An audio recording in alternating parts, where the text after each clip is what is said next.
اور بہتر تو یہ کہ چینی چھوڑ دیں, شہد کھائیں بھائی. کیا خیال ہے؟ شہد کا شربت اگر آپ افطاری میں پی لیں فائدہ ہی فائدہ. نہ صرف یہ کہ گردوں کو نقصان نہیں دے گا بلکہ فائدہ پہنچائے گا. تو آج کل کوئی اتنا مسئلہ نہیں ہے, شہد کوئی اتنی مہنگی چیز نہیں ہے, خالص ہونا چاہیے شہد. شہد کا جو ہے نا وہ پانی میں 2-4 چمچے گھول دیے, اس میں تھوڑا سا لیمن بھی ڈال دیا, اور لیمو ہونا چاہیے, کچھ اور نہ ہو. لیمو کے نام پہ آج کل مذاق بھی مل رہا ہے مارکیٹ میں. لیمن ہوتا ہے ایک جمیری ہوتی ہے, بالکل لیمو کی شکل کی ہوتی ہے, وہ نقصان دہ ہوتی ہے. تو آپ نے اس کو بولنا بھائی مجھے لیمو چاہیے, لیمو. تو لیمن کا آپ نے تھوڑا سا اس میں ڈال دیا, اور شہد بھی ڈال دیا, اور شربت. یہ سارے کام اپنے خرچے پہ کرنے, یہ پہلے بتا دوں آپ کو میں, ٹھیک ہے نا. ایسا نہ ہو مجھے فون کر کے آپ کہیں کہ آپ نے اتنے اچھے اچھے مشورے دیے ہیں. تو اب لیمو کا بھی, کیونکہ لیمو بھی ٹھیک ٹھاک مہنگا ہوا ہے, شہد تو ہے ہی مہنگی چیز. تو یہ آپ اگر پی لیں گے تو اس سے 2 فائدے ہوں گے. ایک تو سارا دن کی جو تھکاوٹ ہے آپ کی سیکنڈوں کے اندر دور ہو جائے گی. سمجھ رہے ہو؟ فائدے گنے. پہلی بات کیا؟ سارا دن کی تھکاوٹ آپ کی دور ہو جائے گی. دوسرا فائدہ کیا ہوگا؟ لذت اور مزہ.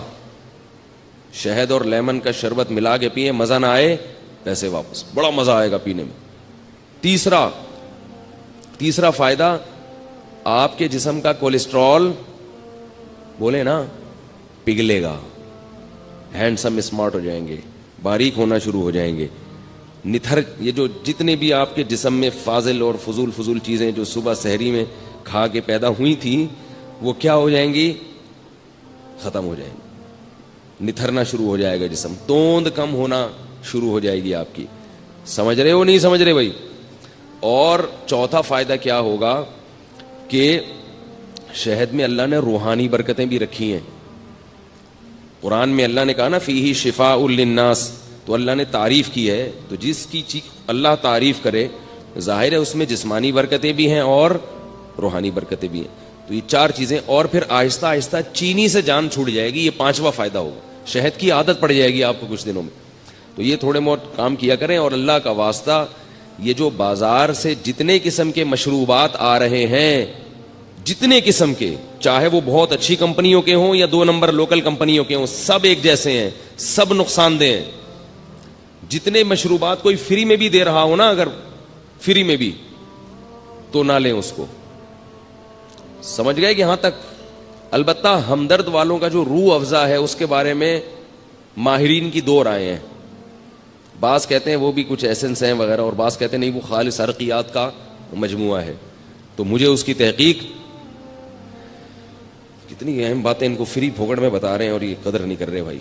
تو مجھے اس کی پوری طرح تحقیق نہیں ہے. وہ آپ ہمدرد والوں سے پوچھ لیں کہ بھائی یہ 2 نمبر آ رہا ہے, یا جب تک حکیم محمد سعید صاحب زندہ تھے تو 1 نمبر آ رہا تھا, وہ پھلوں کا رس تھا. ٹھیک ہے نا؟ اب پھلوں کا رس ہے یا پرچی پہ پھل لکھ کے وہ پرچی ڈال دی جاتی ہے, اس کا مجھے علم نہیں ہے. تو دونوں باتیں سننے کو ملتی ہیں, بعض کہتے ہیں 2 نمبر ہے, بعض کہتے ہیں 1 نمبر ہے. تو مجھے نہیں پتا کہ وہ 2 نمبر ہے کہ 1 نمبر. تو آپ کا کوئی جاننے والا ہو تو آپ اس سے تحقیق کر سکتے ہیں.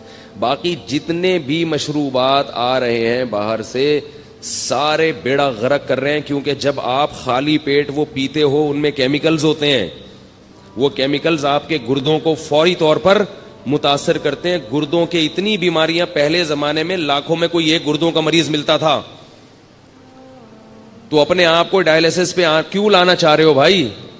آپ دیکھو نا, ڈائلیسس کے مریضوں کو جا کے ہسپتال میں دیکھو, پناہ مانگو گے اللہ کی آپ کہ اللہ مجھے بچا لے اس عذاب سے.